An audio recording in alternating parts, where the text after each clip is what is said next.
Bien, doctor, ¿y usted cómo ha estado? Bueno, bien también, muy bien, muchas gracias. Sileni, buenas tardes para todos. Buenas tardes. El tema que vamos a tratar en el día de hoy es el... Yuri, buenas tardes. ¿Cómo estás, Yuri Andrea? Buenas tardes. El que corresponde a los oxitóxicos, es decir, aquellas sustancias que se utilizan para aumentar la fuerza de contracción del útero o aumentar la contractilidad uterina. Hay ciertos momentos en que el útero se contrae. Ustedes saben que esa capacidad contráctil del útero pues es intrínseca a él, porque en el útero hay músculo liso. Y como músculo liso es un músculo que se contrae, pero su función contráctil casi que está como reservada para el momento del parto, es decir, cuando el útero aumenta de tamaño para dar cabida al feto, al embrión inicialmente y luego al feto, y cuando se va acercando ya la semana 40, entonces el útero, con su mecanismo contráctil, dependiente del calcio, pues empieza las contracciones uterinas para forzar y ayudar a la salida del feto y de esa manera al nacimiento. A veces bueno, lo más normal, lo más común es que ese proceso ocurre de manera espontánea. Después de la semana 20 se van incrementando los receptores de oxitocina a nivel del músculo liso del útero y de esa manera la oxitocina que se va liberando una vez se va acercando el final del parto, el final del embarazo, la oxitocina empieza a estimular estos receptores y genera no solamente la contracción, sino también la maduración del cérvix. Ese proceso de maduración del cérvix implica que el cérvix se va haciendo cada vez más delgadito y se va empezando a dilatar para permitir la salida del niño. Eso es lo fisiológico. Y cuando ya está casi que el final del embarazo, entonces ocurren un número de contracciones, que son más o menos unas 3 contracciones cada 10 minutos o en 10 minutos. Y esas contracciones deben tener cierta intensidad y cierta duración para que sean fisiológicamente adecuadas. Pero en algunas personas, por ejemplo, no se producen esas contracciones. Puede darse el caso de una persona que llegue a la semana 41 de la gestación y no tiene contracciones uterinas. Puede ocurrir una persona que estando en la semana 40 del embarazo empieza contracciones, pero no son contracciones débiles, que no tienen ni la intensidad, ni la frecuencia, ni la duración. O sea, no son 3 en 10 minutos, no duran más o menos en 45 a 60 segundos y no son suficientes como para poner el útero en un tono adecuado de tal manera que si usted lo palpa cuando está durante una contracción se siente duro como duro, difícil de deprimir. Y en ese caso, una mujer que no tenga esas características en sus contracciones, pues se hace difícil el nacimiento. Y en algunas oportunidades hay que reforzar la contracción uterina. Entonces esas son situaciones en las cuales se requieren sustancias oxitóxicas, es decir, sustancias que refuercen la dinámica uterina. A veces también puede ocurrir que se necesita inducir contracciones, por ejemplo, cuando hay un feto muerto, semana 32, 33, 34, una muerte fetal, y se necesita inducir contracciones para que se produzca el nacimiento del feto muerto, la expulsión. la expulsión del feto muerto. O a veces cuando hay abortos se necesita estimular el útero para evacuar el contenido, los residuos que quedan allá, etcétera, porque muchas mujeres llegan ya sangrando, habiendo expulsado algunos fragmentos espontáneamente. Entonces hay que reforzar. En ese caso se usan sustancias oxitóxicas. También ocurre el caso de una vez ocurre el nacimiento y se expulsa la placenta, empieza a haber un sangrado masivo, una hemorragia posparto y el útero no se contrae y el útero no se pone duro y la paciente empieza a sangrar. Entonces también se necesitan uterotónicos u oxitóxicos, también se llaman uterotónicos u oxitóxicos, para darle una contracción al útero y tratar de reducir el sangrado. Entonces ese tipo de sustancias, los oxitóxicos o uterotónicos, son muy importantes.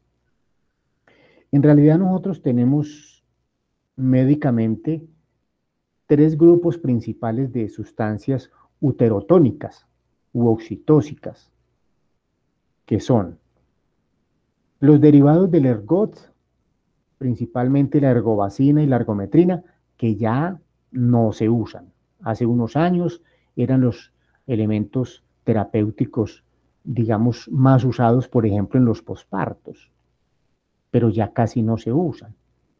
El segundo grupo de agentes en importancia,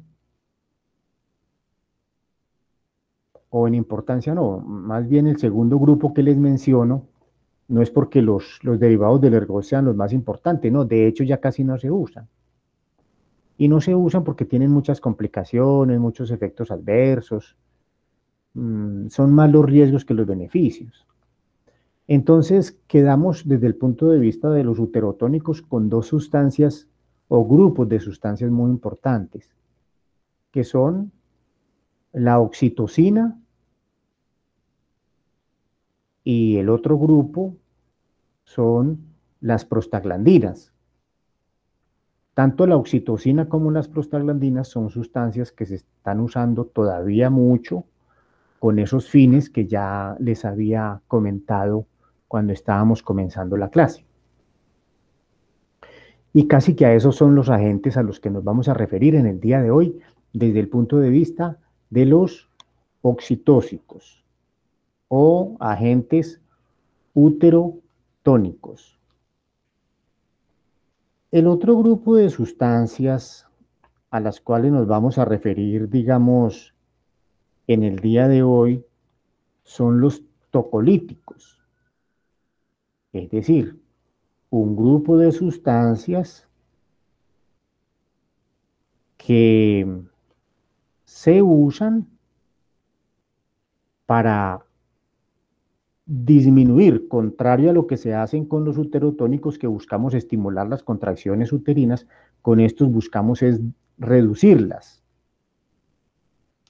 Y la idea es reducirlas porque cuando las contracciones se presentan en momentos que no son adecuados, por ejemplo, si se presentan antes de la semana 34, por ejemplo, 35, 36, pueden implicar que haya un nacimiento de un feto que no ha alcanzado la maduración adecuada y el desarrollo adecuado para afrontar toda la demanda que implica estar ya en un medio externo, en un medio ambiente externo, respirando, nutriéndose, digamos, y cumpliendo sus funciones de manera autónoma.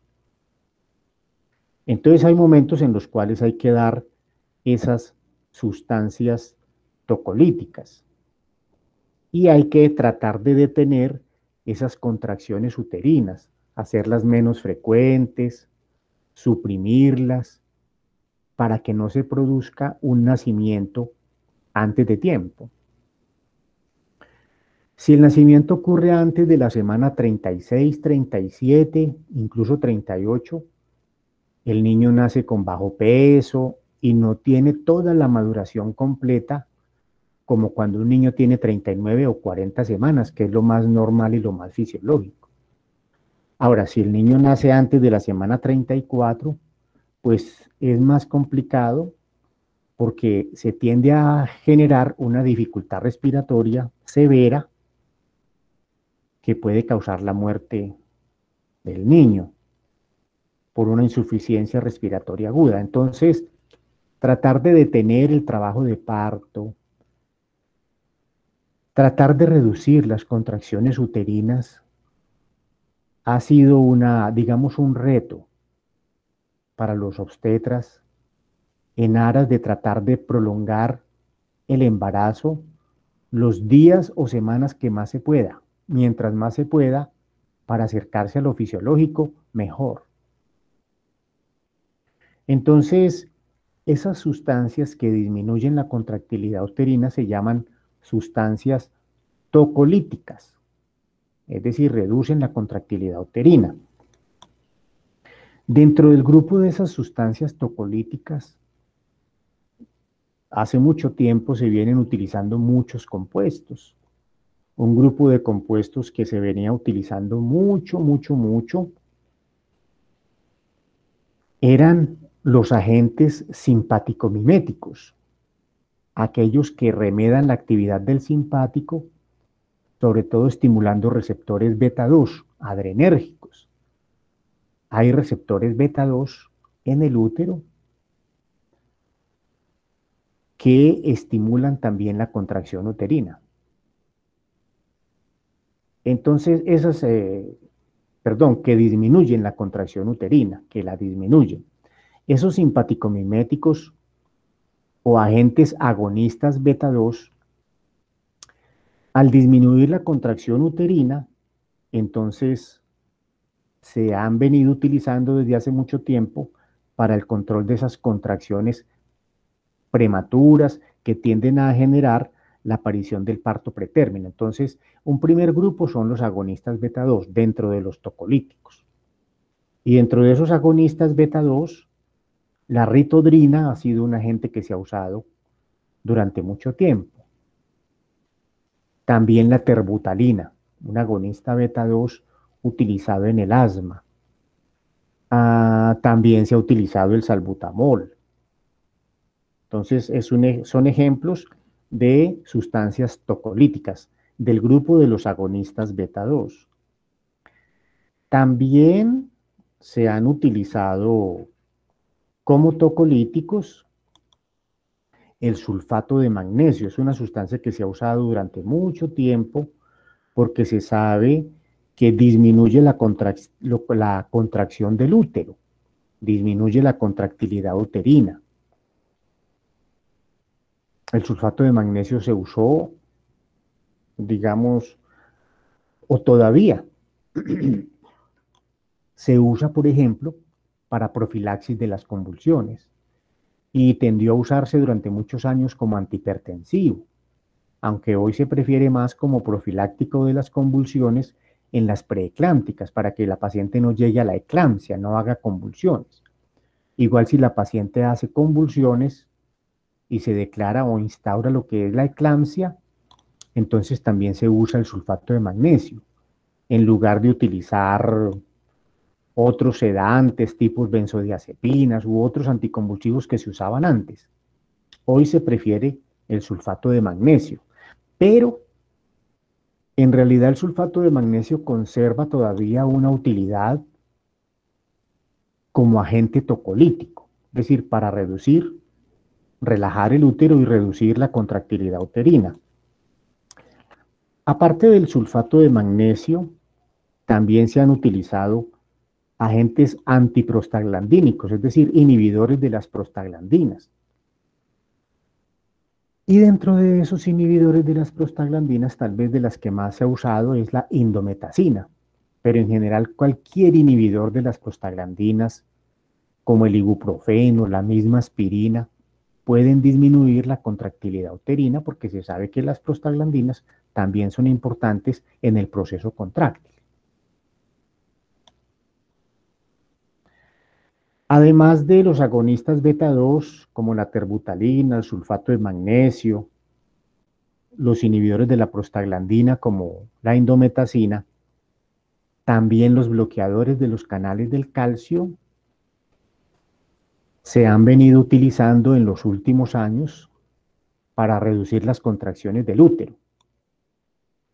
O sea que los bloqueadores de los canales del calcio y sobre todo de ese grupo, el nifedipino, un medicamento que nosotros ya lo habíamos analizado por su utilidad como antihipertensivo en la gestante, en el caso de la paciente preeclámptica que tiene una preeclampsia severa. El nifedipino, además de su efecto antihipertensivo, también reduce las contracciones uterinas.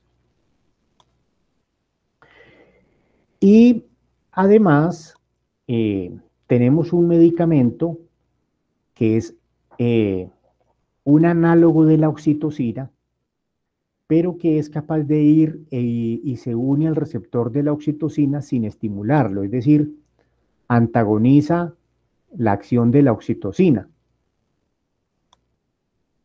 y de esa manera disminuye las contracciones uterinas.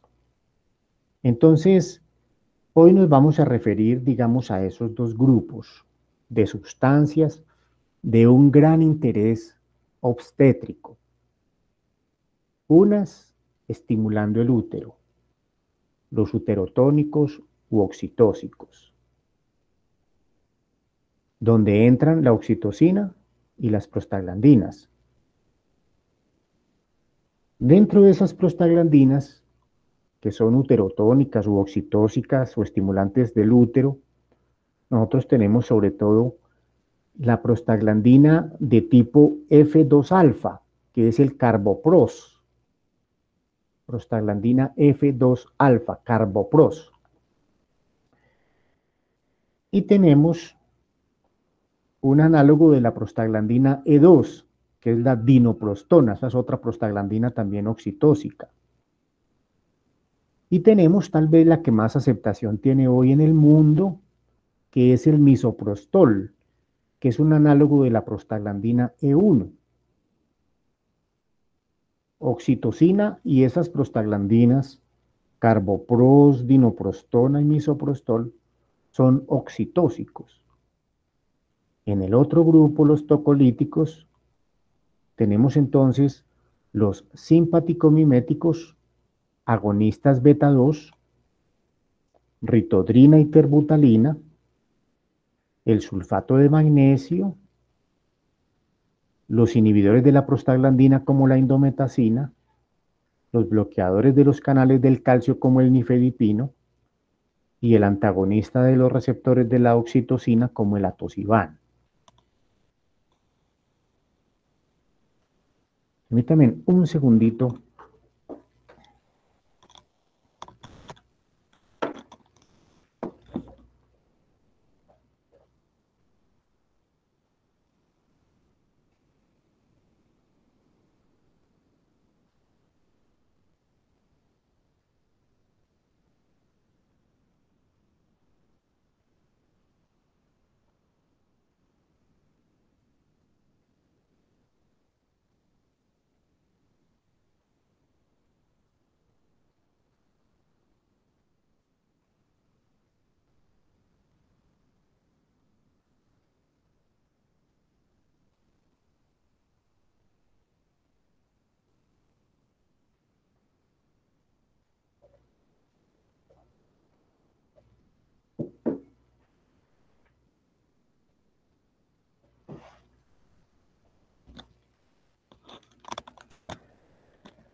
Con respecto a estas sustancias, tanto los oxitóxicos como los tocolíticos, tengo que comentarles que estos dos grupos de compuestos son sustancias muy usadas.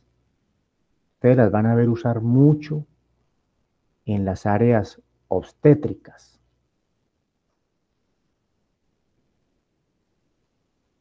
Y además de ser muy usadas, son sustancias, en el caso de los oxitóxicos y los tocolíticos, con una eficacia, digamos, muy buena, una eficacia demostrada, que los hace, digamos, compuestos con una alta efectividad, pero también con una amplia gama de efectos adversos. Y por lo tanto los oxitóxicos son sustancias que generan muchas complicaciones, aún en manos de personal entrenado y en manos de personal experto especializado, generan muchas complicaciones. Una de las complicaciones que ustedes tienen que tener presente es que al estimular las contracciones uterinas, estas sustancias pueden inducir muerte fetal por un sufrimiento fetal agudo. También han llegado a causar muertes maternas. Entonces hay que tener mucho cuidado con estas sustancias. Y estos compuestos están, digamos, dentro de los principales agentes implicados en demandas por mala práctica, porque a veces no se usan bajo las condiciones y los preceptos, digamos, recomendados, o no se tienen las precauciones y los cuidados. Por ejemplo, estos dos compuestos, tanto las prostaglandinas como la oxitocina, que se engloban dentro del grupo de los oxitóxicos, por ejemplo, pueden causar rupturas uterinas. Pacientes que han tenido cirugías previas, pacientes que han sido precesareadas y que tienen, por ejemplo, cicatrices verticales, son pacientes de mucho riesgo para una ruptura uterina. En el caso de que se llegara a romper un útero, se debe tener la posibilidad de intervenir la paciente para corregir ese problema y evitar que pueda fallecer. Entonces se deben manejar en centros donde tengan los recursos. Se debe vigilar la paciente ante todos esos peligros, no solo maternos, sino también fetales.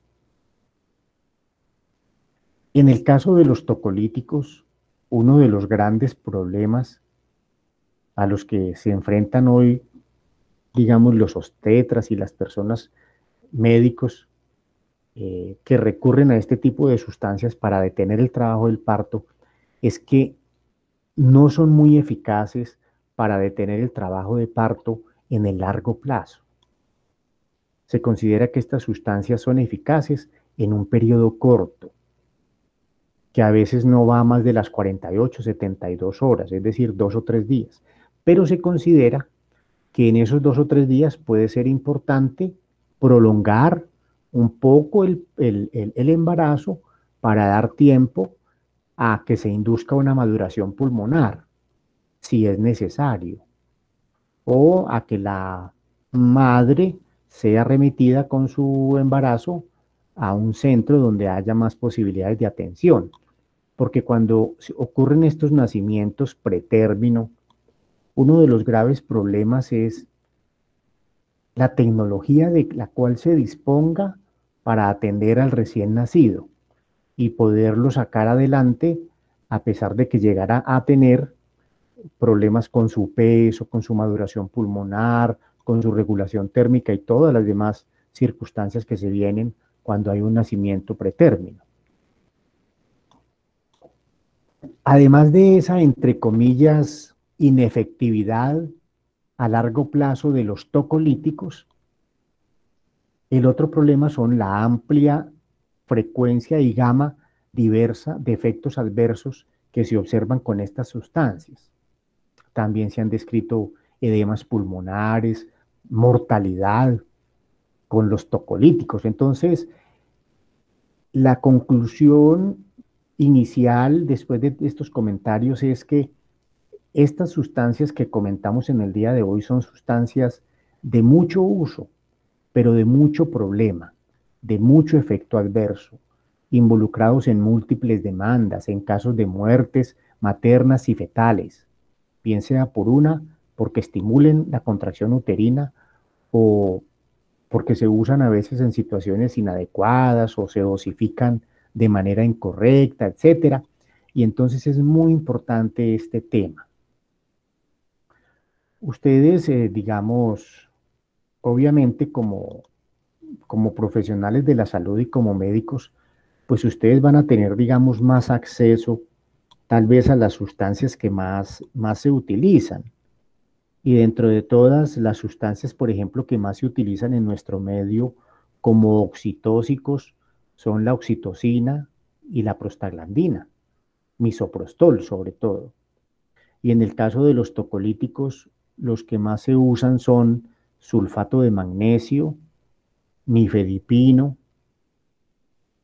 eh, terbutalina y la indometacina. Son los compuestos que más se usan, digamos, en nuestro medio.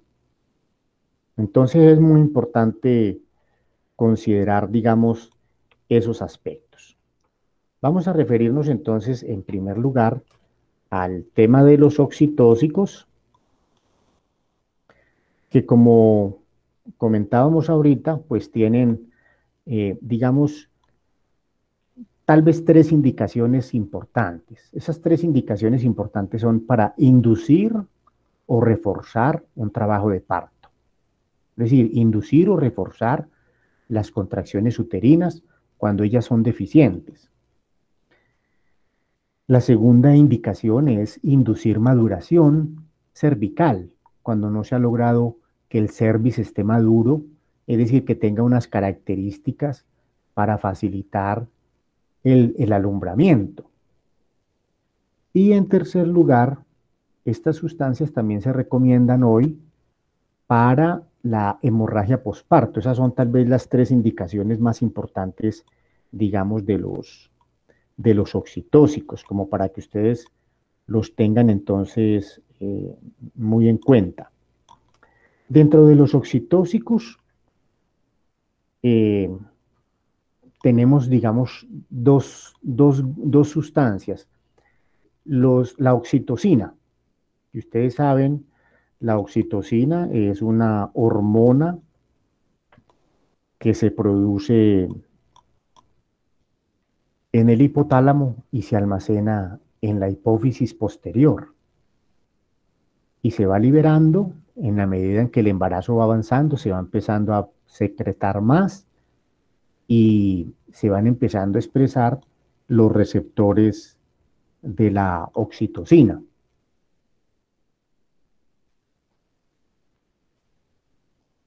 En general, esta sustancia, digamos, es un péptido semejante a la hormona antidiurética. Es importante esto porque al ser semejante a la hormona antidiurética, puede tener tendencia a ejercer un efecto parecido al que ejerce la hormona antidiurética y puede, por ejemplo, causar retención hídrica.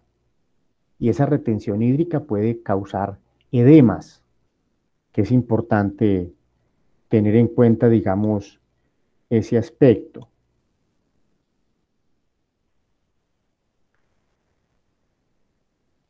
La oxitocina, nosotros la tenemos en nuestro medio para uso médico en ampolletas, digamos, en frasco que viene en unidades. Hay frascos que tienen 5 unidades de oxitocina y frasquitos que tienen 10 unidades. Es importante tener en cuenta que cada unidad tiene 1000 miliunidades. Eso es importante porque la dosificación de la oxitocina se hace en miliunidades. Entonces, lo usual es que se coja la oxitocina, se coge, por ejemplo, del frasco de 5 unidades, se saca una unidad y esa unidad se diluye en un líquido para administración parenteral, un líquido hidroelectrolítico. Como tiene tendencia a retener agua por su semejanza con la hormona antidiurética, entonces lo primero que hay que tener en cuenta es que la oxitocina no se recomienda administrarla diluida sino en soluciones que tengan electrolitos. Si ustedes ven por ahí reportado que la oxitocina la van a diluir en destrozas en agua destilada, no sería lo más adecuado, porque estarían facilitando la aparición de los edemas y hasta una intoxicación acuosa en el paciente. Lo mejor es diluirla, por ejemplo, en solución salina que tiene sodio y cloro, o diluirla, por ejemplo, en Ringer lactato. Entonces es una de las primeras precauciones que hay que tener en cuenta al usar la oxitocina. Si existe riesgo de que la paciente pueda hacer una retención hídrica o se va a hacer una infusión de oxitocina, digamos, prolongada en el tiempo, es importante utilizar oxitocina, digamos, no muy diluida, es decir, utilizarla más bien concentrada, para que no se vayan a administrar grandes volúmenes de líquido que pueden facilitar la aparición de edemas, entre ellos la intoxicación hídrica por el fenómeno semejante de la semejanza a la hormona antidiurética. Entonces eso es importante. ¿En cuánto diluyo yo la oxitocina? Si la diluyo en 1000, pues me quedará muy diluida. Y para tener un efecto tendré que suministrar volúmenes más altos de líquido y eso puede ser contraproducente. Si la diluyo en 250, me quedará una oxitocina más concentrada. Otro aspecto importante es aprender a hacer las diluciones y hacer los cálculos de las diluciones correctamente para yo saber cuántas gotas tengo que suministrar. O si yo tengo un equipo de macrogoteo, tengo un equipo, digamos, de bomba de infusión, no de macrogoteo, sino que tengo un equipo de bomba de infusión, saber cuántos mililitros tengo que pasarle. O si tengo un equipo de macrogoteo o de microgoteo, saber cuántas macrogotas o microgotas tengo que pasar. Entonces es importante tener presente que una unidad de oxitocina tiene 1000 miliunidades. Entonces, si yo, por ejemplo, diluyo una unidad de oxitocina que tiene 1000 miliunidades y la diluyo, por ejemplo, en 500 mililitros de solución salina, ¿cuántas miliunidades voy a tener por mililitro? ¿Cuántas miliunidades voy a tener por 20 gotas? Si un mililitro es equivalente a 20 gotas. ¿Cuántas miliunidades tendría? Tendría 2 miliunidades si la diluyo en 500. Pero si yo la diluyo en 1000, esa unidad, que son 1000 miliunidades, yo la diluyo en 1000, entonces voy a tener una miliunidad por mililitro, es decir, voy a tener una miliunidad por 20 gotas. O si yo la diluyo en 250 mililitros de suero fisiológico de solución salina, tendría 4 miliunidades por mililitro o por 20 gotas. Entonces miren cómo no es lo mismo decir, póngamele 20 gotas por minuto, si la diluí en 250, así la diluí en 500 o así la diluí en 1000. Porque si la he diluido en 250,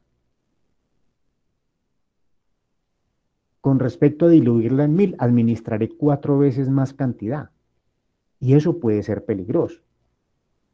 Entonces ese es un aspecto importante que ustedes tienen que hacer ejercicios para diluir la oxitocina. Bueno, si yo tengo, por ejemplo, si yo utilizo 5 unidades de oxitocina y lo diluyo en 250, ¿cuántas miliunidades tendría por mililitro? Hagan ese ejercicio a ver cuánto les da, por favor. 20, doctor. Si yo diluyo 5 unidades, diluí 5000 miliunidades. Y en 250 tendría 20 unidades por mililitro. Exactamente. Eso es importante que lo aprendan a hacer. Partiendo de eso, entonces la dosificación de oxitocina, ustedes van a ver que no hay un acuerdo en cuanto a la dosificación de oxitocina. No hay realmente acuerdo. Hay personas que hablan de administrar oxitocina en lo que se llaman dosis altas. Otros hablan de dosis bajas y otros hablan de administrar la oxitocina, digamos, no en infusión continua, como pueden ser las dosis altas o bajas, pero en infusión continua, sino que otros hablan de administrarla por pulsos, es decir, a ciertos momentos.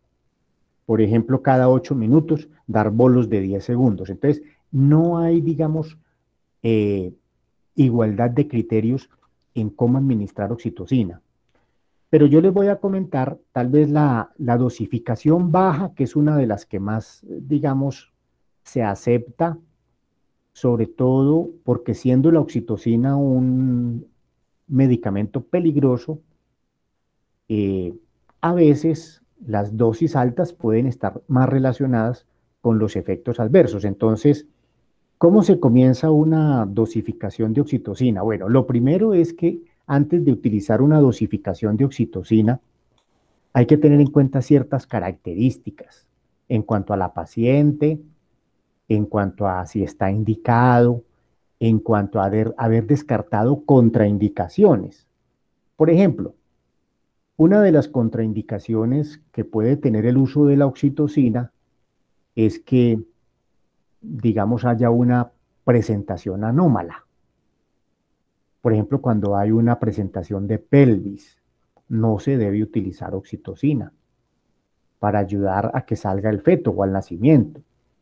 Si hay, por ejemplo, una desproporción cefalopélvica, no se debe utilizar oxitocina.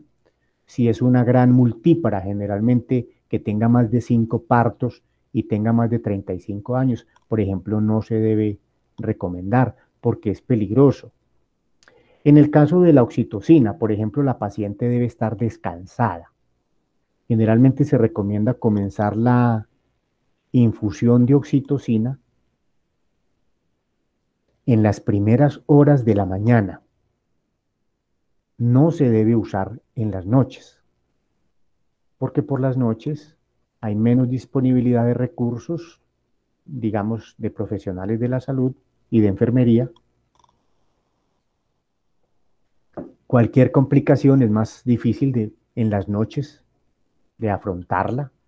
En el día hay más personal, la gente está más despierta, puede estar más atenta. Entonces es importante eso con respecto a la oxitocina. ¿Qué características, digamos? Bueno, entonces, ¿cuánto se comienza de oxitocina? Ustedes van a ver que ahí el esquema de dosis bajas recomienda comenzar con entre 0,5 a 1 miliunidad por minuto. 0,5 a 1 miliunidad por minuto. Y esa miliunidad por minuto se suministra constantemente en infusión continua y se va mirando el efecto.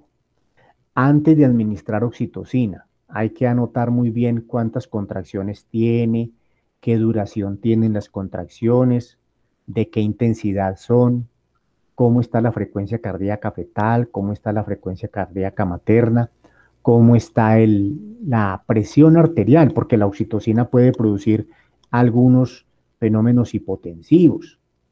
La oxitocina puede aumentar la frecuencia cardíaca fetal y llevar al feto a un estrés fetal con un sufrimiento fetal y la muerte. Puede también generar taquicardias maternas y complicar el estado de la madre, sobre todo si son pacientes que tienen una reserva cardíaca disminuida y pueden tener, digamos, coronariopatías previas. Las pacientes pueden llegar hasta infartarse y morir. Hay pacientes que han muerto en medio de una infusión de oxitocina, entonces es muy importante. Doctor, tengo una pregunta. Sí, Camilo. Digamos, en una paciente que tenga preeclampsia y uno la y uno le aplica la oxitocina, pues ella ya está en un estado hipertensivo. Entonces, ¿uno qué hace ahí? A veces las pacientes con preeclampsia, si están estables, están en buenas condiciones, no experimentan, digamos, ningún riesgo si se les somete, digamos, a un trabajo de parto, al estrés del trabajo de parto, a todo lo que implica un trabajo de parto que puede durar entre 10 a 16 horas, dependiendo de las características de la paciente. Es normal que se recurra a trabajos de parto por vía vaginal en pacientes preeclámpticas que están estables y que no tienen, digamos, ningún riesgo y que no ameritan, pues, un nacimiento urgente, que puede ser, por ejemplo, por cesárea. Se usa oxitocina como inductor del trabajo del parto en estas pacientes. Obviamente se usa, pero hay que estar atento a todas las situaciones que puede generar la oxitocina, no solamente desde el punto de vista de la presión arterial, de los líquidos, sino también de la evolución materna y fetal. Y estar atento, hacer una muy buena monitorización. Obviamente, es una paciente que requiere un monitoreo mucho más estricto. No es que una paciente sin preeclampsia no se monitoree estrictamente, hay que monitorearla también. Pero una paciente con preeclampsia hay que estar muy atento entonces a qué pasa con la frecuencia cardíaca, qué pasa con la frecuencia fetal, materna, fetal, qué pasa con la presión arterial, cómo está evolucionando desde el punto de vista del sensorio, todas las características claves en la paciente. Pero sí es normal y es común que se use la oxitocina para inducir trabajos de parto en pacientes que tienen preeclampsia, pero claro, dependiendo de las características y de los riesgos de la paciente, ¿no? Listo, doctor, gracias. Bueno, Camilo, muy bien. Entonces les decía que el esquema de dosis baja comienza generalmente con 0,5 a 1 miliunidad y generalmente se esperan 20 a 30 minutos a ver qué pasa con esa 0,5 a 1 miliunidad. Si no ha mejorado la contractilidad uterina, podemos aumentarla duplicándola. Es decir, podemos pasar a 2. Y se esperan otros 20 o 30 minutos evaluando la respuesta y las condiciones materno-fetales. Si no hay problema, se puede duplicar a 4. Y así se va haciendo cada 20-30 minutos hasta que se obtenga la dinámica uterina que deseamos. Generalmente se han hecho estudios y se ha visto que con menos de 5 miliunidades, casi un 75% de las pacientes responden con una dinámica uterina adecuada a infusiones de menos de 5 miliunidades. Eso es importante porque en el momento de, pues, presentarle algún tipo de situación anómala, siempre es mejor ir de menos a más. ¿Qué pasa si se llegan a las 20 o 25 miliunidades? Se considera que la paciente no va a responder en ese momento y se suspende la infusión. Y en ese caso se deja para el día siguiente, bien temprano, reiniciar con una paciente nuevamente descansada una segunda inducción. A veces las pacientes con la primera inducción responden, digamos, adecuadamente. Ese es el uso, digamos, de la oxitocina para inducir trabajo de parto. Cuando se usa para el control de la hemorragia posparto, lo ideal que se recomienda es, por lo menos uno de los esquemas que está en la obstetricia de Williams, que es uno de los libros más clásicos de obstetricia mundialmente reconocido y aceptado, es administrar 10 unidades internacionales de oxitocina intramusculares. Y posteriormente se sigue con entre 10 a 40 unidades internacionales de oxitocina diluidas en 500 a 1000 mililitros de solución salina, y esa infusión se puede pasar en 4 horas. A veces eso puede ser suficiente para el control de una hemorragia, digamos, posparto. Pero como les decía, hay pacientes que han hecho isquemias miocárdicas, se han hecho infartos, han tenido muertes, y entre algunos de los efectos adversos que se puede presentar con la oxitocina están entonces la taquicardia refleja, un aumento en el gasto cardíaco, bochorno. Doctor, Sí, Paula. ¿será que me puede volver a repetir la segunda de la hemorragia posparto? O sea, primero se inicia con 10 unidades y luego ¿qué se hace?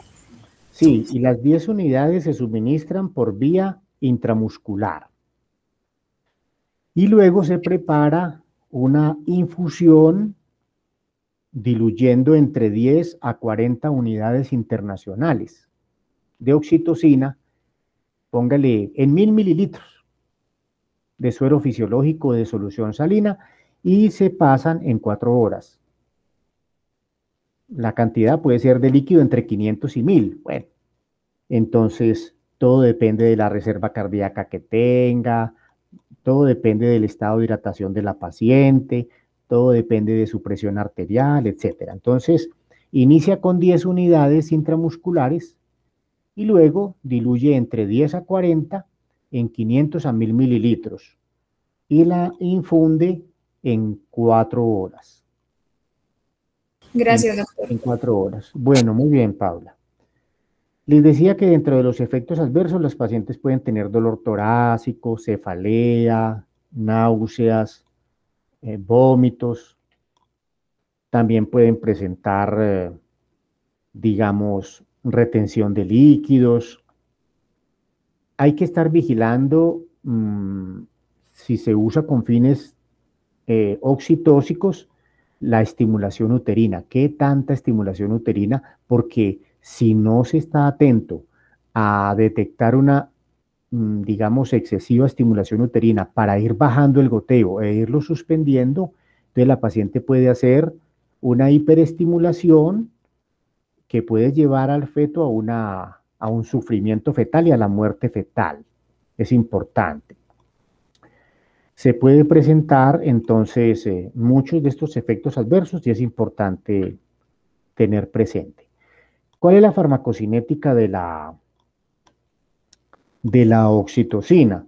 La oxitocina se une en realidad, bueno, la administración entonces ya decíamos es venosa, sobre todo en el caso de la inducción, con fines de inducción.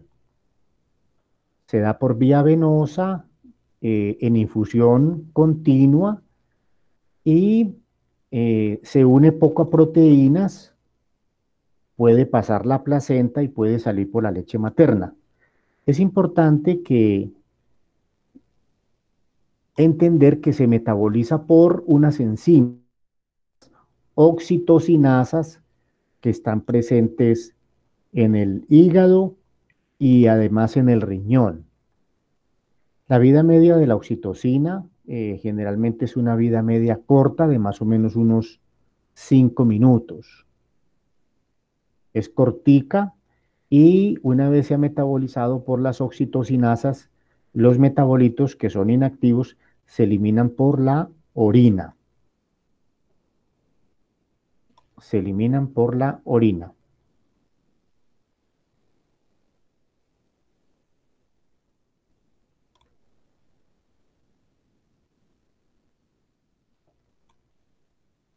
Bueno, desde el punto de vista de las interacciones, es muy importante en el caso de la oxitocina, la interacción que puede ocurrir con las prostaglandinas.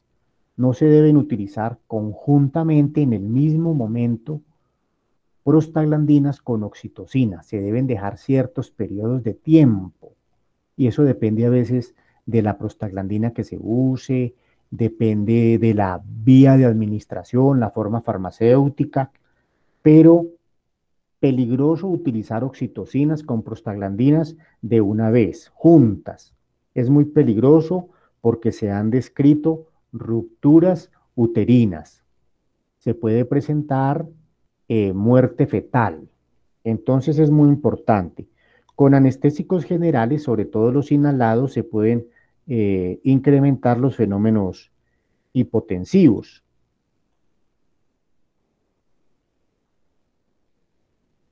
En el caso de la efedrina, que es un agente con actividad, y con todos los agentes con actividad simpático-mimética, se pueden incrementar los riesgos de infartos agudos de miocardio. Es importante tener entonces en cuenta esos aspectos.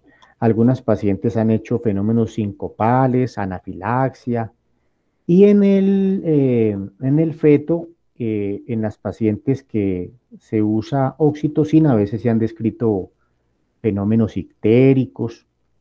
Se contraindican en los pacientes que tienen hipersensibilidad, cuando hay desproporciones cefalopélvicas, cuando hay malas presentaciones o presentaciones anómalas, cuando hay placentas previas o desprendimientos de placentas, en las grandes multíparas y cuando hay antecedentes de cicatrices uterinas o hay prolapsos de cordón, sobre todo las cicatrices aquellas que son verticales, pacientes que han, o hemorragias, digamos, de la gestación. Dentro de los cuidados, ya les decía, se deben hacer monitoreos de líquidos administrados y eliminados. Se debe diluir en líquidos que contengan electrolitos. Se deben evaluar y monitorear muy bien la estabilidad materna y la estabilidad fetal. Y idealmente empezar con dosis bajas. Este medicamento tiene mucho más riesgos en pacientes que están hipocalémicos, hipocalcémicos, hipomagnesémicos, porque se pueden también presentar alargamientos del QT. Pueden haber riesgos de coagulación intravascular diseminada. Y les decía que en los fetos pueden aparecer, una vez nacen, digamos en el recién nacido, se describen fenómenos de ictericia y hemorragias retinianas en los niños de madres que han recibido oxitocina.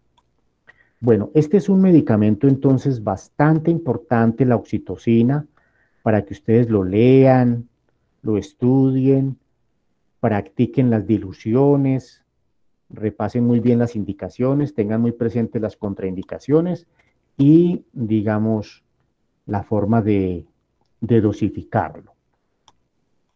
En el caso de las prostaglandinas, nosotros tenemos algunas prostaglandinas que se usan también con fines oxitóxicos para madurar el cérvix y para estimular también la contracción uterina, incluso también para manejar la hemorragia posparto. Les decía que tenemos el carbopros, que es la prostaglandina F2-alfa. Tenemos la dinoprostona, que es la prostaglandina E2. Y tenemos el misoprostol, que es un análogo de la prostaglandina E1. El carbopros, por ejemplo, está aprobado como abortivo en el segundo trimestre por la FDA de los Estados Unidos. La dinoprostona se utiliza por vía oral o por vía intravaginal para inducir el parto. Debe haber un intervalo de más o menos 12 horas entre el uso de la dinoprostona y el uso de oxitocina si de pronto se va a utilizar. Y en el caso del misoprostol, que tal vez es el agente más importante económico, este ha sido un medicamento que tiene utilidad o tuvo mucha utilidad como antiulceroso.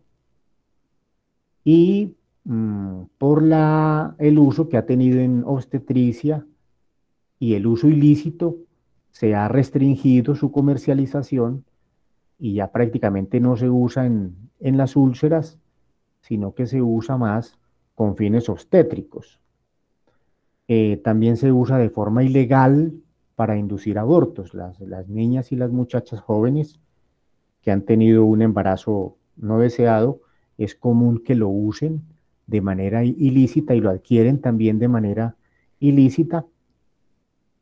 Y realmente ya se ha estado, digamos, aceptando más por la comunidad académica el uso del misoprostol como agente útil, bien sea para abortos en curso, para inducir contracciones uterinas o aún en el caso de las hemorragias.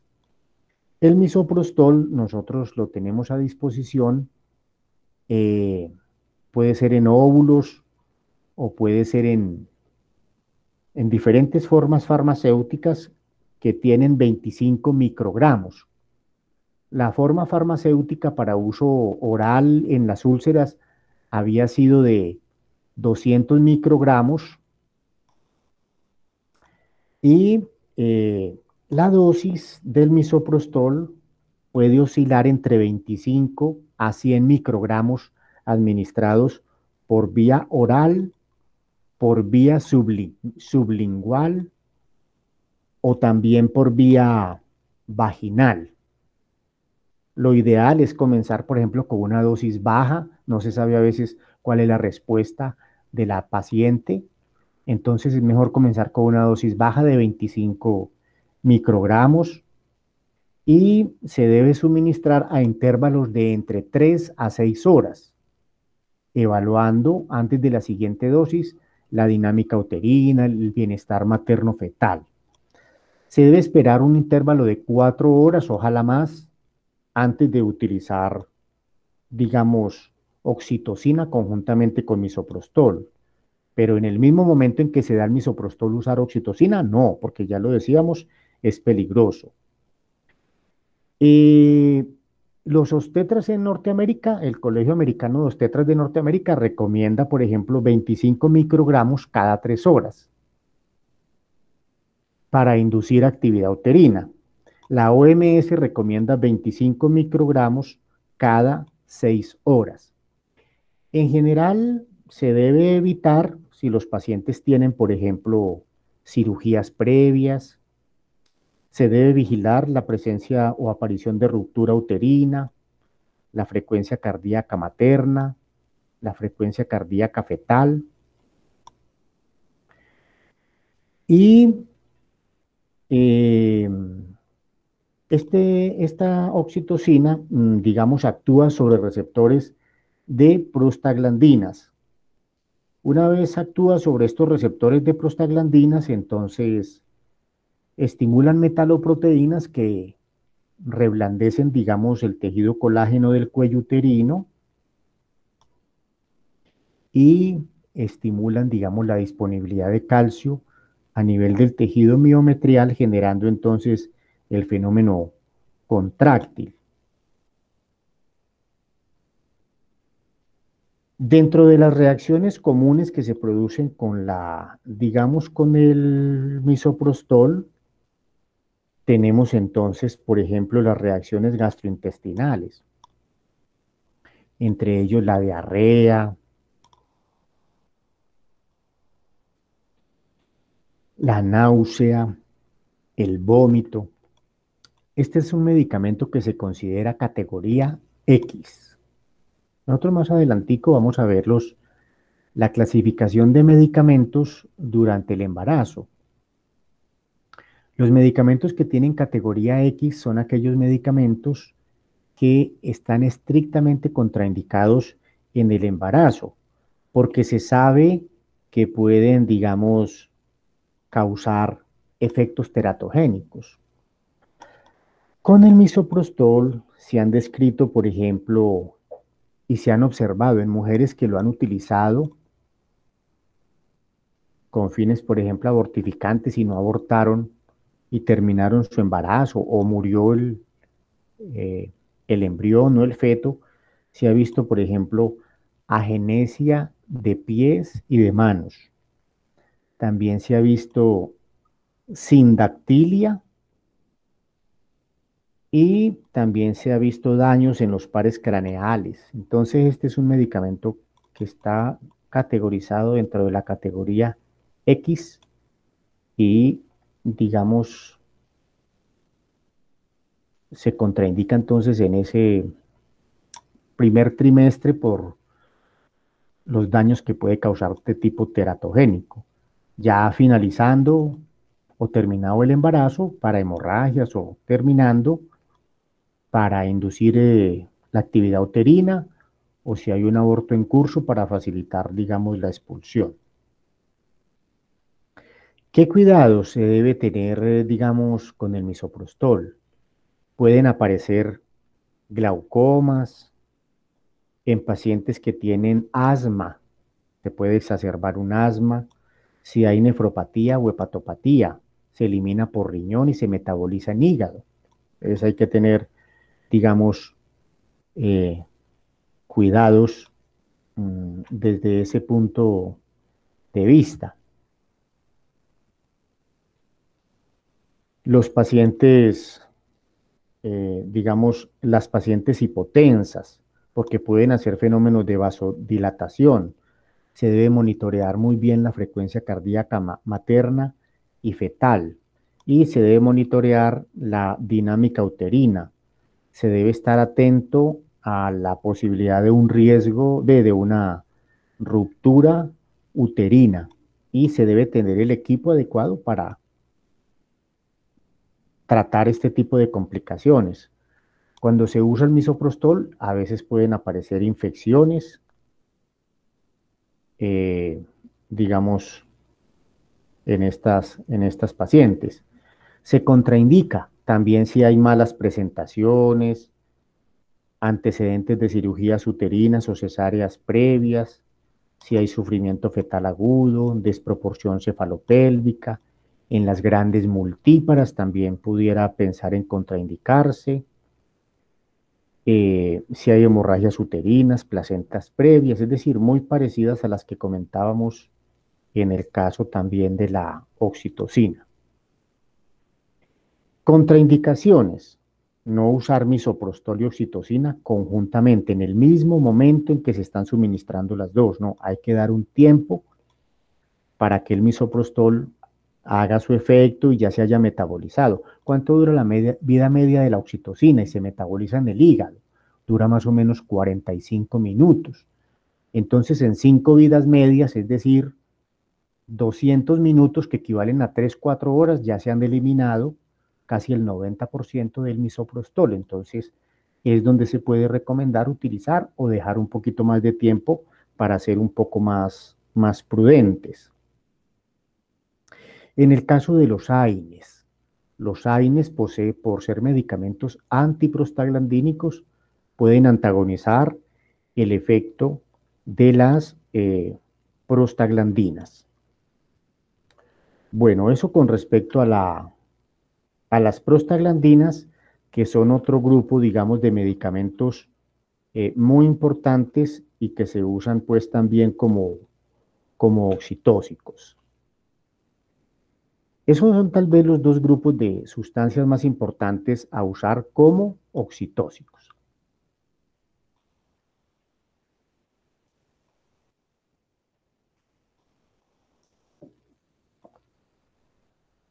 Voy a referirme ahora a algunas características de los agentes tocolíticos, que como característica importante comentaba al iniciar la sesión.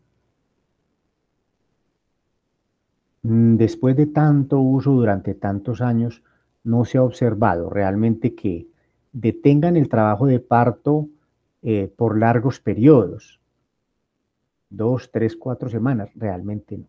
Un efecto es el efecto corto, 48, 72 horas, más para dar tiempo a la maduración pulmonar, que como ustedes saben, se debe inducir. La maduración pulmonar se debe inducir con corticoides. Entonces eso es importante. Estos medicamentos realmente lo que buscan entonces es alargar unas horas, unos pocos días, el parto, para dar tiempo a que se dé la maduración y haya una mejor preparación para la atención, digamos, del parto en ambientes, digamos, mucho más técnicos, con mucho más recursos. Dentro de estos partos pretérminos es muy importante tener en cuenta que a veces pueden haber muchos otros factores: infecciones, rupturas prematuras de membrana, que si no se controlan, pues estos agentes, para alargar un poco el parto, poco realmente van a tener impacto, pero al contrario, sí van a tener entonces eh, un efecto, digamos, importante. ¿Cuándo se recomiendan estos agentes? Cuando hay un parto pretérmino y que no haya, digamos, una ruptura prematura de membranas, porque cuando hay ruptura prematura de membranas, prolongar el parto a veces es, tiene su peligro y eso debe ser sopesado de manera muy concienzuda por el equipo de manejo, porque ustedes saben que en la ruptura prematura de membranas los gérmenes pueden ascender a través del cervix, el canal endocervical, y como las membranas están lesionadas, están rotas, pasan directamente a la cavidad endometrial y generan una corioamnionitis que puede ser muy peligrosa para la madre y para el niño. Entonces estos medicamentos tenderían a recomendarse más cuando hay una amenaza de parto pretérmino con membranas intactas. En ese caso, lo ideal sería tratar de retrasar el parto, ojalá hasta la semana 34, ¿sí?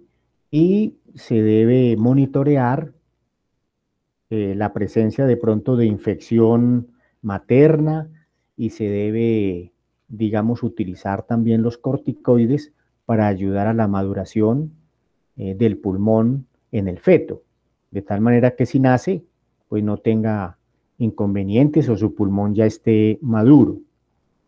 Dentro de los corticoides, el que más se prefiere es la betametasona. Eh, Se recomienda utilizar 12 miligramos en el primer día, 12 miligramos en dos dosis, es decir, una dosis total de 24 miligramos. 24 miligramos total en un día, repartidos en dos dosis de 12 miligramos. Sería como el esquema muy aceptado para la administración de los corticoides para inducir maduración, digamos, pulmonar. En el caso de los medicamentos que se usan para el manejo de esta amenaza de parto pretérmino, entonces ya decíamos los agonistas beta 2. Tal vez el agonista beta 2 que más tenemos disponible en nuestro medio es la terbutalina. Ustedes la tienen en ampolletas de 500 microgramos, pero realmente no es el medicamento que más se está utilizando por ser una agonista beta 2, puede producir taquicardias, se han descrito dolores torácicos, infartos agudos de miocardio, accidentes vasculares cerebrales, arritmias y realmente tal vez no es el medicamento que se prefiere hoy y solo si se va a utilizar se recomendaría un uso a muy corto plazo. También se ha descrito edema pulmonar agudo asociado a este tipo de medicamentos. Entonces realmente no es el medicamento a recomendar. Tal vez el medicamento que más se está usando hoy con fines de tocolisis es el nifedipino. Ese es uno de los medicamentos que más se usa, no porque sea más eficaz, aunque el nifedipino ha mostrado ser un poco más efectivo que la terbutalina o los agonistas beta 2. Pero como les decía al principio, no, ninguno tiene pues una ventaja claramente demostrada para prolongar el trabajo de parto. Pero tal vez el nifedipino se está usando mucho, por ejemplo, a diferencia del sulfato, por la facilidad con que se puede administrar. Porque el nifedipino, ustedes recuerdan, nosotros lo tenemos en cápsulas de 10 miligramos. Y se pueden suministrar, digamos, una cápsula cada 6 horas para mantener un efecto, digamos, adecuado. Es más cómodo, se puede dar por vía oral. En cambio, el sulfato de magnesio, pues es un medicamento que se da en infusión intravenosa, tiene algunos riesgos si la paciente tiene alteraciones en la función renal tipificados en creatininas mayores de 1 miligramo por decilitro. Además, si la paciente tiene algún grado de disfunción renal, sería mejor monitorear los niveles de magnesio, porque se sabe que los niveles de magnesio se pueden asociar con depresiones respiratorias, hiporreflexias y depresiones neurológicas que pueden llegar a ser graves. Entonces, ante esas circunstancias, tal vez el nifedipino es más cómodo y más fácil y, digamos, no requiere tanto ajuste, pero debe ser monitoreada la función materno-fetal. Nosotros ya habíamos hablado del nifedipino cuando hablamos de antihipertensivos. En realidad no se han encontrado diferencias sustanciales entre el sulfato de magnesio y el nifedipino, pero sí decíamos que es una sustancia, digamos, mucho más cómoda. No se deben sumar los dos. Idealmente no se deberían sumar los dos porque existe un peligro de que se potencie el efecto bloqueador neuromuscular. El sulfato de magnesio es un bloqueador neuromuscular porque interfiere con la acción del calcio a nivel nervioso. Lo mismo hace el nifedipino, bloqueando también canales de calcio, que incluso son canales de calcio presentes en los nervios. No solamente bloquea los canales de calcio presentes a nivel cardíaco y a nivel vascular, sino a nivel nervioso. Entonces se potencia y es más frecuente la aparición de paros cardiorrespiratorios y de los riesgos cardíacos y respiratorios. Entonces es importante tener en cuenta eso. El nifedipino tiene una biodisponibilidad muy buena cuando se da por vía oral, casi del 50%. Se une a proteínas en un 92% y se elimina por riñón. La vida media es de más o menos unas 3 horas y se debe tener en cuenta algunos cuidados, sobre todo en pacientes renales y que tengan problemas hepáticos por su metabolismo hepático. Interacciones importantes sobre todo con el sulfato, también con los inhibidores de la CYP3A4, cimetidina, ketoconazol, macrólidos como la eritromicina, son medicamentos que pueden incrementar los niveles de nifedipino, con el jugo de toronja, con otros bloqueadores neuromusculares y también con antimicóticos del grupo de los azoles, principalmente el ketoconazol. Dentro de los cuidados se debe vigilar la hipotensión. Recuerden que puede haber una taquicardia refleja porque es un vasodilatador y puede aparecer coronariopatía.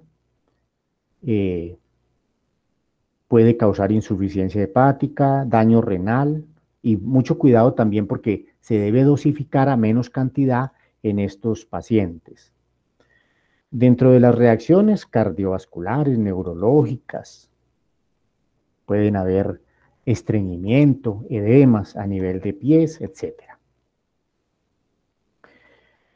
Bueno, con respecto al sulfato, este es un medicamento que también se usa, digamos, en nuestro medio. Ustedes lo consiguen en solución inyectable con 2 gramos. Generalmente esos 2 gramos vienen en 20 mililitros y se diluye. Se puede diluir, por ejemplo, en solución salina, en suero fisiológico. Y hay esquemas de administrar sulfato, por ejemplo, hay un esquema que puede ser 4 gramos para impregnar la paciente inicialmente, se administra en 15, en 20 minutos. Esos 4 gramos se diluyen, o sea, 2 ampolletas se diluyen en 250 mililitros de suero fisiológico y se pueden administrar en 20, 30 minutos. Y posteriormente se sigue con 1 gramo cada hora. Obviamente, esa dosis si no hay problema renal. Si hay problema renal se puede reducir o monitorear niveles de magnesio, procurando no pasar de 10 miliequivalentes por litro, porque se empieza, o de 8, se empiezan a ver ya los peligros de alteraciones cardíacas y respiratorias. El sulfato de magnesio se elimina principalmente por riñón.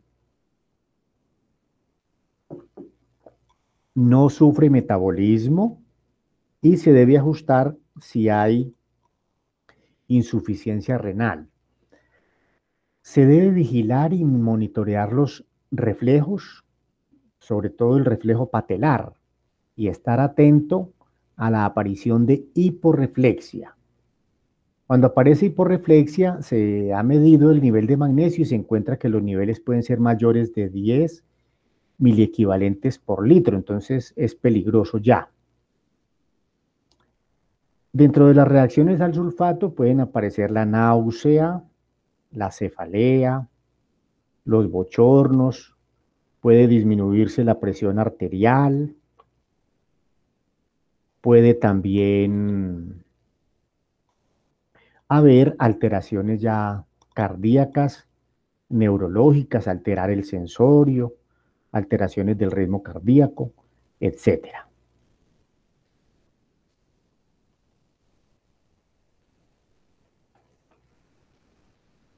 Este sulfato parece ser seguro en el feto, pero en recién nacidos que han estado bajo los efectos del sulfato de magnesio, se han encontrado, por ejemplo, que hacen hipotonías más comúnmente. Los índices de Apgar son más bajos en estos pacientes.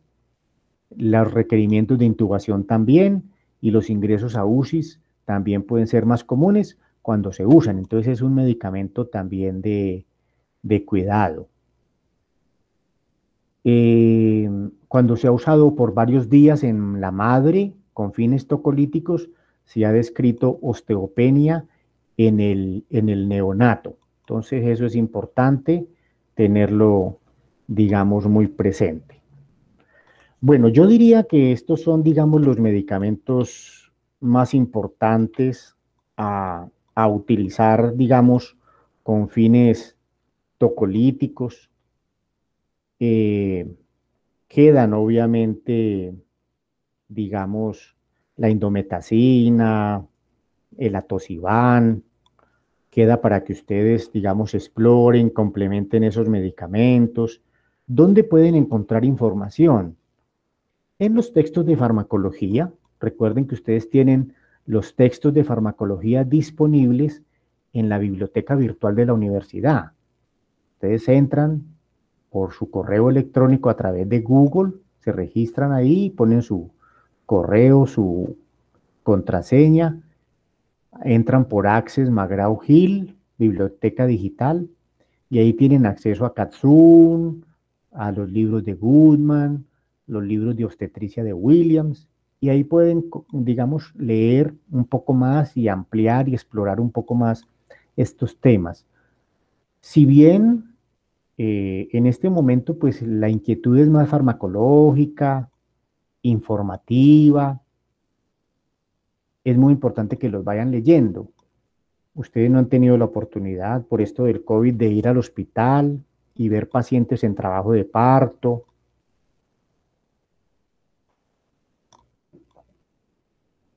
Y ver quizás prescribir, dosificar oxitocina, misoprostol. Pero en algún momento van a estar allá y es bueno que tengan ya el concepto de estos medicamentos, sus presentaciones y los diferentes aspectos farmacológicos que hemos comentado en el día de hoy. Hemos hecho entonces un recuento de los oxitóxicos, oxitocina, prostaglandina, sobre todo misoprostol, tocolíticos, sobre todo nifedipino, sulfato y otros medicamentos.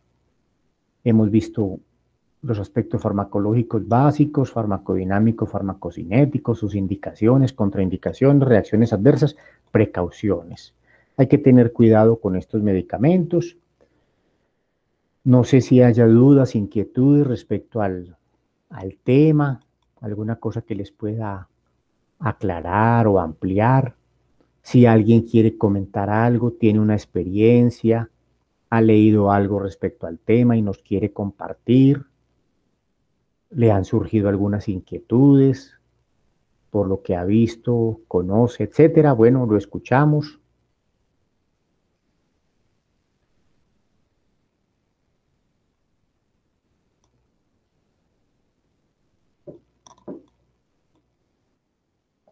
No, doctor, todo muy claro. Ah, bueno, muy bien. Entonces, en ese orden de ideas, vamos a darle el espaciecito a Miguel Cabrera, a Hamed Hadechini, a Mariana López y a Michael Vargas, porque ellos la vez pasada no nos comentaron nada del Vigiaccess y queríamos darle un espaciecito corto para que nos hablen un poco del Vigiaccess en relación con los medicamentos que ellos expusieron. Por ahí unos 5 minuticos para que nos cuenten en general qué encontraron en el Vigiaccess y ya después le daremos entonces el lugar a los estudiantes que tenían para el tema de hoy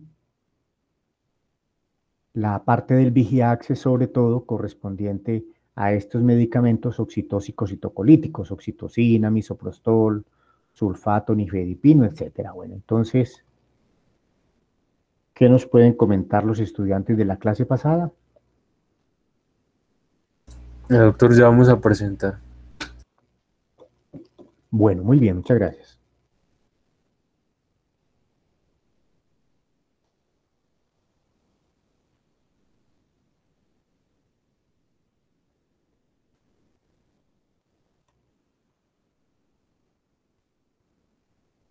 Ahí se ve, doctor. Sí, sí, yo estoy viendo bien.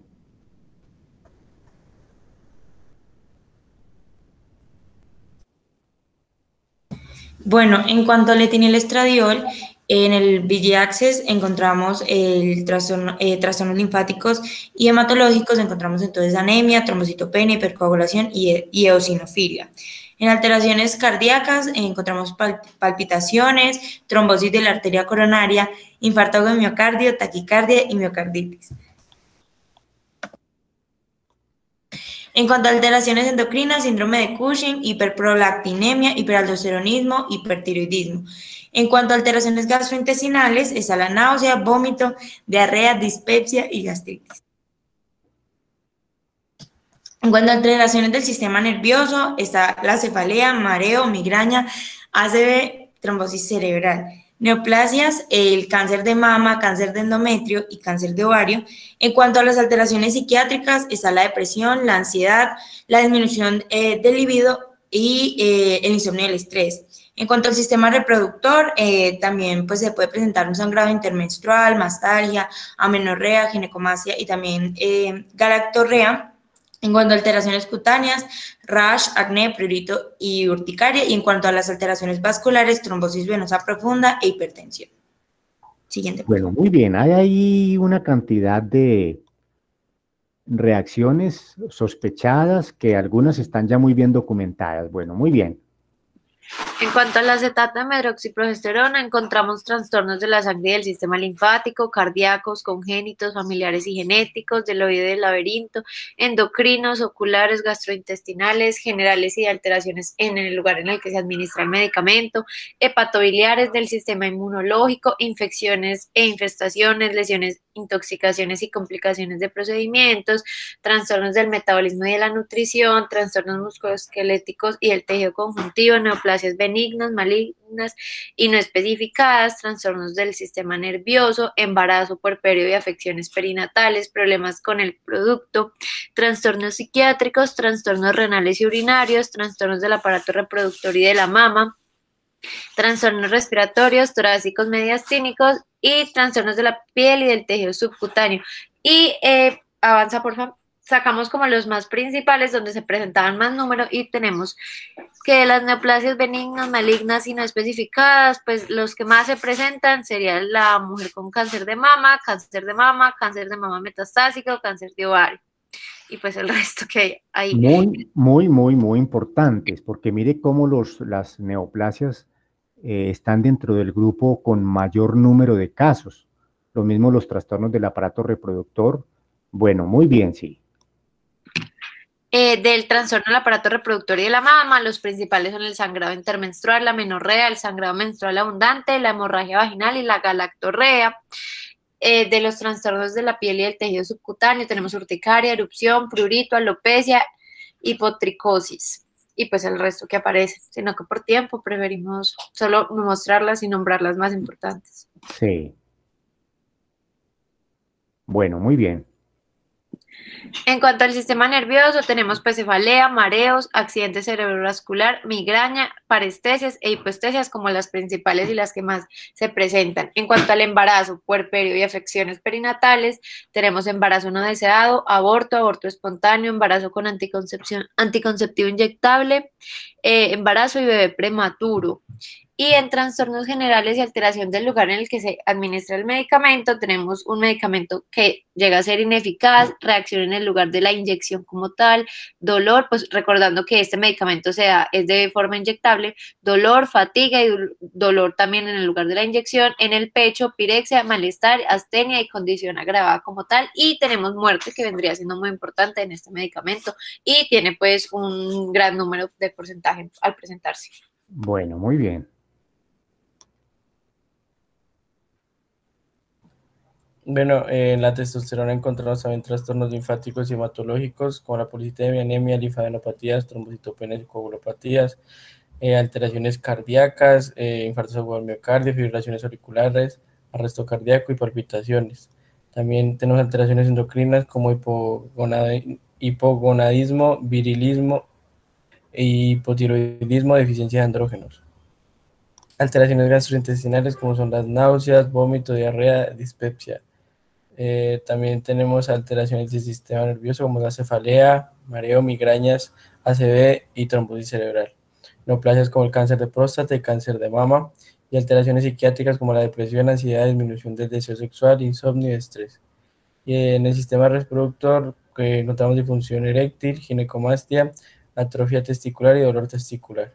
Alteraciones cutáneas, rash, prurito, hiperhidrosis, acné, alopecia y eritema. Y en alteraciones vasculares, la trombosis venosa profunda y la hipertensión. Muy importante que estén atentos a estas reacciones a la testosterona porque este es un medicamento que más que uso indicado médico, está el uso autoprescrito de muchas personas, sobre todo de los que quieren aumentar el rendimiento muscular o tener más masa muscular, y hay muchas personas que lo usan de manera indiscriminada y digamos errónea, entonces con todos estos peligros.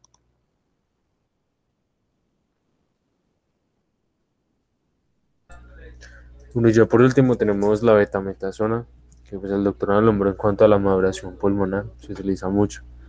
Y aquí podemos ver uno de los principales o los que más se han reportado de cada uno de los sistemas en el VIGI-ACCESS, y tenemos de las cosas respiratorias y algunas enfermedades torácicas y mediastinales como el hipo y la disnea son los que más se han reportado.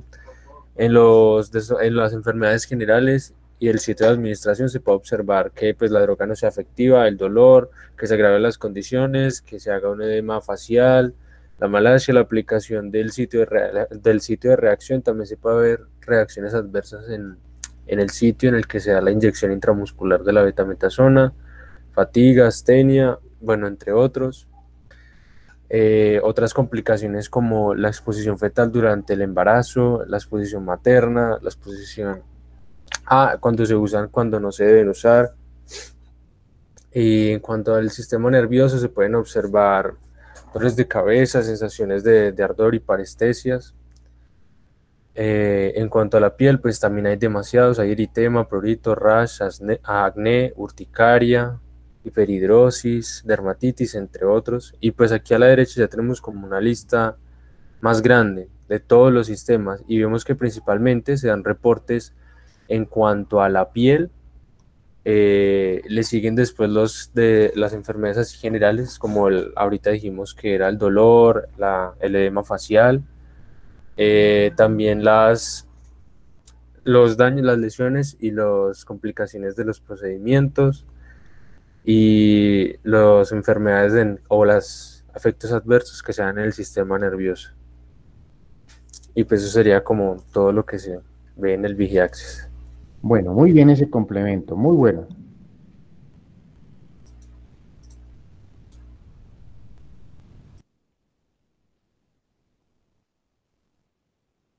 Los encargados hoy de la parte de quiénes son.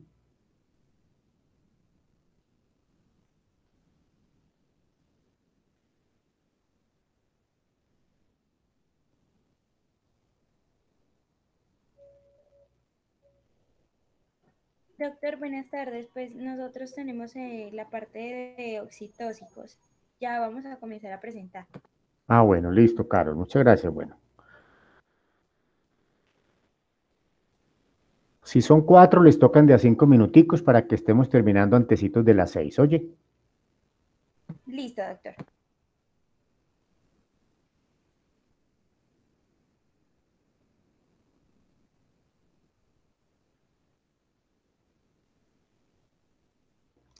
permítame, yo anoto los nombres. Gloria Aranda.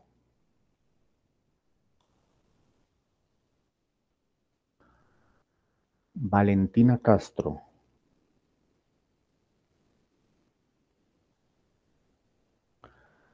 Carol Izaza. Y David Vargas. Bueno, muy bien. Listo, doctora. Entonces, pues nosotros vamos a exponer el tema de oxitóxicos. Siguiente, por favor, Vargas. Entonces, es el los fármacos, este grupo es los fármacos que favorecen el inicio y el trabajo del parto, estimulando las contracciones del miometrio, así como lo dijo el doctor pues, en la clase. Siguiente, por favor. Vamos a hablar primero de la oxitocina. Siguiente. Entonces, primero, pues vamos a dar como una breve introducción de la farmacocinética. Siguiente.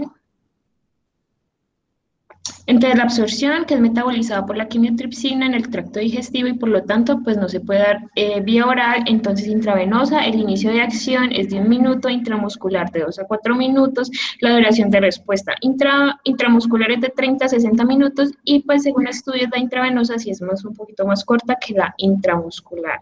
Siguiente, por favor. Ya la distribución, entonces el volumen de distribución en el estado estacionario es más o menos de 12,2 litros o 170 mililitros kilogramos en hombres. La unión de la oxitocina a proteínas plasmáticas es insignificante. La oxitocina atraviesa la placenta en ambas direcciones y también se puede encontrar en la leche materna, pero en pequeñas cantidades. Siguiente. Ya con el metabolismo, entonces, pues, como lo dijo el doctor, en el embarazo se produce la oxitocinasa que me degrada la oxitocina. Y esta enzima me aumenta gradualmente hasta que inicia el parto, luego pues se va disminuyendo, teniendo el hígado y el riñón y la circulación sistémica pues, en un importante papel en la biotransformación de como fármacos, de esta sustancia. Siguiente, por favor. Ya la eliminación, entonces la vida media es de 3 a 20 minutos, los metabolitos se eliminan en orina, menos del 1%, se elimina de forma intacta en la orina, y ya la tasa de aclaramiento, entonces en embarazadas es de 17 mililitros kilogramos minutos, y no embarazadas y hombres también, 20 mililitros kilogramos minuto. Siguiente, por favor. Bueno, ya hablando de la farmacodinámica, siguiente, por favor. Primero tenemos que entender que pues, los receptores de oxitocina son receptores acoplados a proteínas G como segundo mensajero intracelular. Entonces, ¿qué pasa? Al interactuar con sus receptores promueve una respuesta mediada por proteína G que se caracteriza por la abertura de canales dependientes de calcio de la membrana celular. Entonces, la oxitocina me incrementa la hidrólisis de fosfoinositoles que produce la liberación de inositol 1,4,5-trifosfato. Y entonces el inositol trifosfato moviliza las reservas de calcio del retículo sarcoplásmico. En síntesis, entonces la activación de los receptores de oxitocina me va a provocar la liberación de calcio desde las reservas intracelulares y por lo tanto conduce a la contracción del miometrio. Siguiente. Tenemos que tener en cuenta que la sensibilidad del útero a la oxitocina está relacionada con el número de receptores de oxitocina, los cuales pues se ha observado que aumentan unas semanas antes del inicio del trabajo de parto. Sin embargo, desde la semana 20 de gestación existe un aumento significativo del número de receptores de oxitocina y de la semana 30 en adelante se produce un aumento mucho más marcado. Entonces vamos a tener como un menor o mayor efecto según el número de receptores. Siguiente. Bueno, ahora en cuanto a las indicaciones de este medicamento, pues tenemos que su principal indicación pues, es la inducción del parto, ¿sí? Por razones clínicas. ¿Qué razones podemos tener para inducir el parto? Bueno, pues esto sería en casos de gestación que están postérmino, ¿sí? En ruptura prematura de las membranas o una hipertensión producida por el embarazo, que pues sería una preeclampsia, estímulo de contractilidad en casos de inercia uterina, prevención y tratamiento de una hemorragia postparto. ¿Verdad? Esa sería la indicación. Bueno, entonces ya hablando de las dosis de administración, siguiente.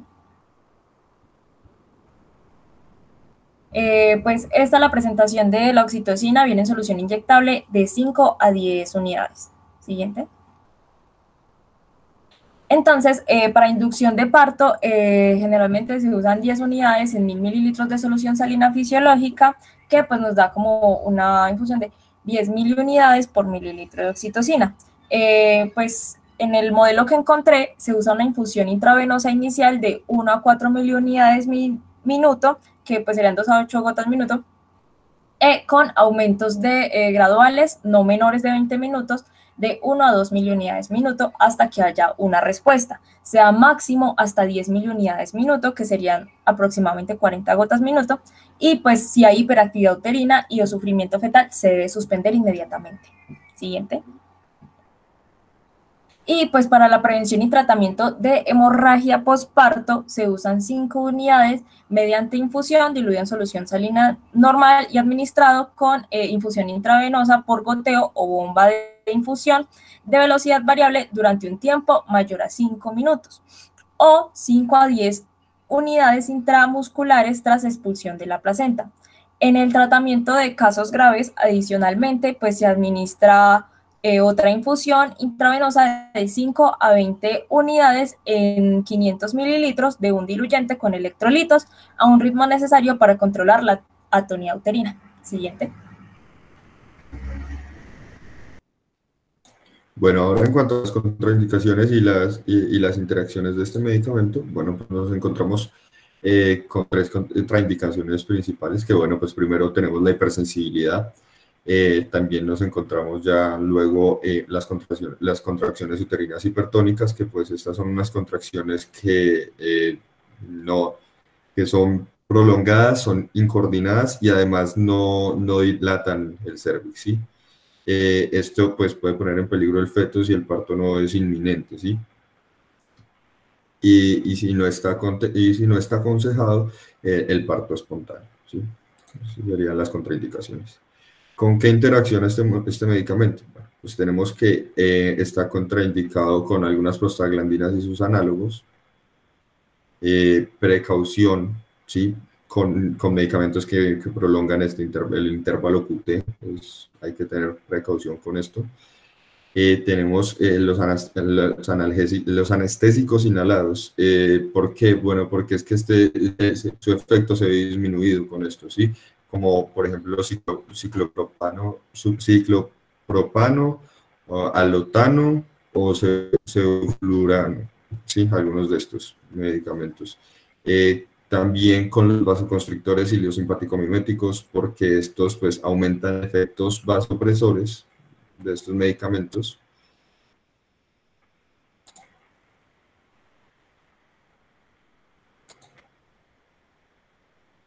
Ya con los cuidados y los riesgos, siguiente.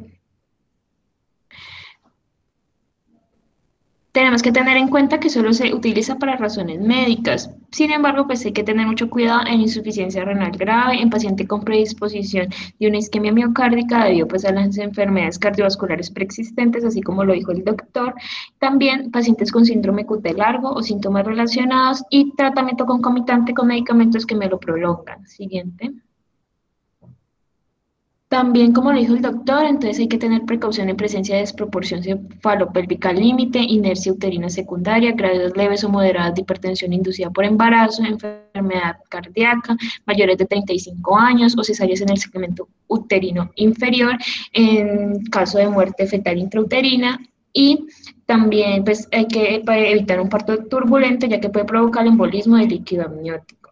No administrar mediante inyección intravenosa en bolo por riesgo de hipotensión aguda de corta duración, acompañada de rubefacción, enrojecimiento y taquicardia refleja. Siguiente, por favor. También hay riesgo de sufrimiento, muerte fetal y coagulación intravascular diseminada y a dosis elevadas y en tiempo prolongado puede causar intoxicación hídrica asociada a hiponatremia. Siguiente. Bueno, entonces entre los efectos adversos de este medicamento tenemos, siguiente porfa. Entonces tenemos que en la fase 1, que sería la fase 1 de seguridad del medicamento, entonces es un medicamento de fácil administración, tiene pocos efectos teratogénicos por lo que es una hormona, pero con dosis elevadas se puede producir intoxicación acuosa, como decía el doctor, por lo que tiene similitud con la vasopresina, hiponatremia, convulsiones, coma, hipertonicidad uterina, tetania y roturas uterinas.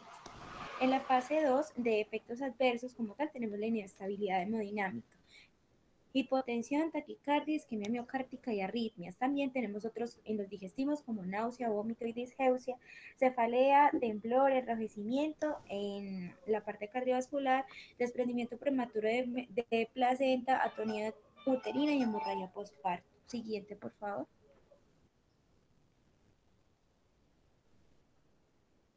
Bueno, entonces tenemos que en la fase 2 se da también como si estos medicamentos tienen alguna parte oncogénica, entonces tenemos que existen algunas relaciones entre diferentes tipos de cáncer, como el cáncer mamario, prostático y gástrico, asociadas a la señalización de la oxitocina. Entonces muchos órganos presentan receptores para oxitocinas que cuando la oxitocina los estimula, por decir así, ayudan a generar cáncer.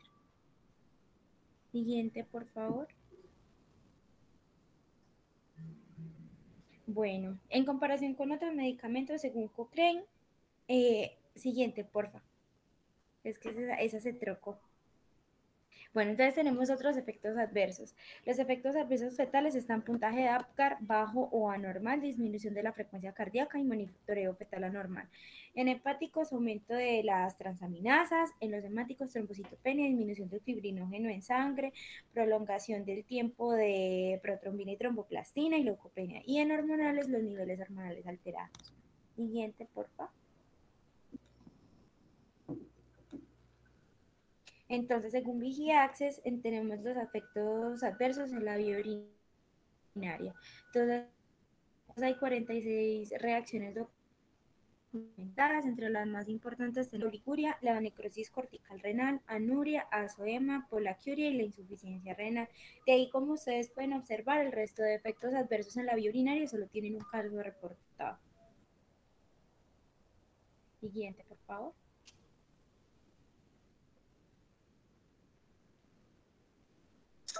Bueno, y como podemos ver, estas son otras que solo tienen una sola y hay una que todavía está en investigación, que es la salida de la orina disminuida en el tracto urinario con 4 reportes.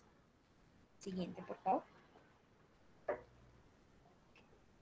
Bueno, entonces en grupos de interés vemos que es más importante en las mujeres, que es donde más se utiliza entre las edades de 2 y 17 años, que es más o menos en donde se da... ¡Ay, se corrió! Bueno, en este caso sería entre las mujeres entre 18 y 64 años.